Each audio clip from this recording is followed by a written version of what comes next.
भगवान ऋषभदेव के 10 रहस्य हर हिंदू को जानना जरूरी। 1. भगवान विष्णु के 24 अवतारों का उल्लेख पुराणों में मिलता है। भगवान विष्णु ने ऋषभदेव के रूप में 8वां अवतार लिया था।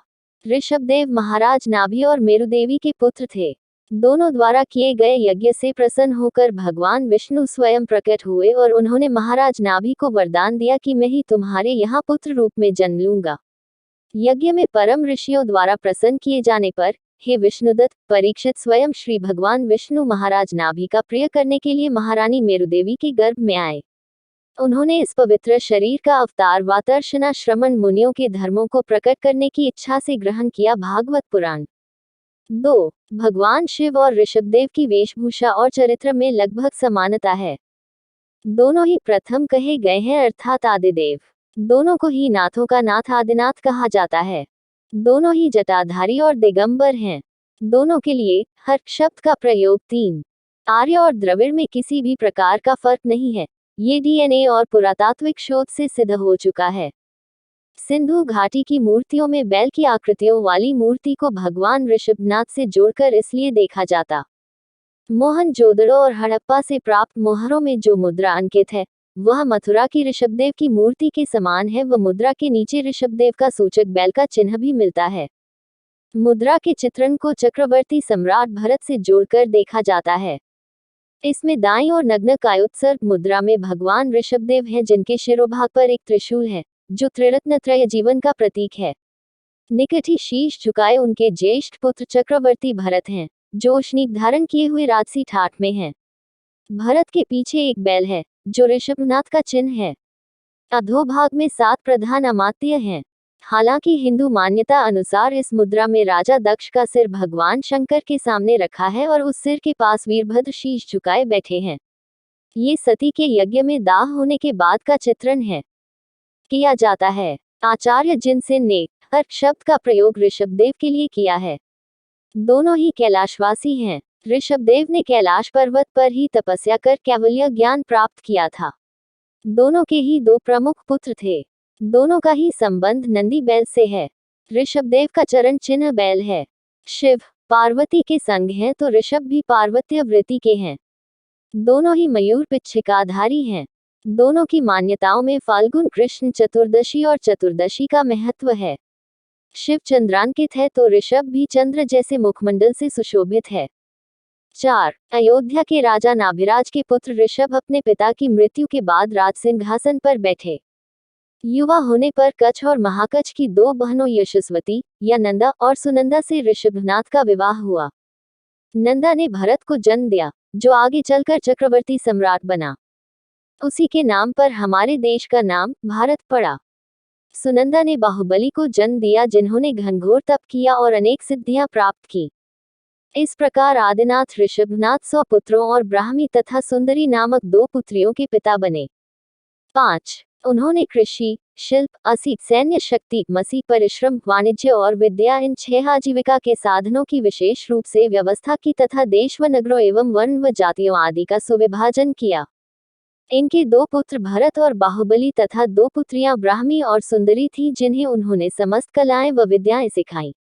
इसी कुल में आगे चलकर इक्ष्वाकु हुए और इक्ष्वाकु के कुल में भगवान राम हुए। ऋषभदेव की मानव मनोविज्ञान में गहरी रुचि थी। उन्होंने शारीरिक और मानसिक क्षमताओं के साथ लोगों को श्रम करना सिखाया। इससे पूर्व लोग प्रकृति पर ही निर्भर थे। वृक्ष को ही अपने भोजन और अन्य सुविधाओं का साधन मानते थे और समूह में रहते थे। ऋषभदेव ने पहली दफा कृषि उपज को सिखाया। उन्होंने भाषा का सुव्यवस्थीकरण कर लिखने के उपकरण के साथ संख्याओं का आविष्कार किया। नगरों का निर्माण किया। 6. उन्होंने बर्तन बनाना, स्थापत्य कला, शिल्प, संगीत, नृत्य और आत्मरक्षा के लिए शरीर को मजबूत करने के गुर सिखाए। साथ ही सामाजिक सुरक्षा और दंड संहिता की प्रणाली की स्थापना की। उन्होंने दान और सेवा का महत्व समझाया। जब तक राजा थे उन्होंने गरीब जनता, सन्यासियों और बीमार लोगों का ध्यान रखा।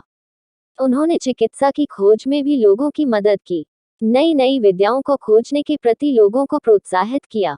भगवान ऋषभदेव ने मानव समाज को सभ्य और संपन्न बनाने में जो योगदान दिया है उसके महत्व को सभी धर्मों के लोगों को समझने की आवश्यकता है। 7. एक दिन राजसभा में नीलांजना नाम की नर्तकी की नृत्य करते करते ही मृत्यु हो गई।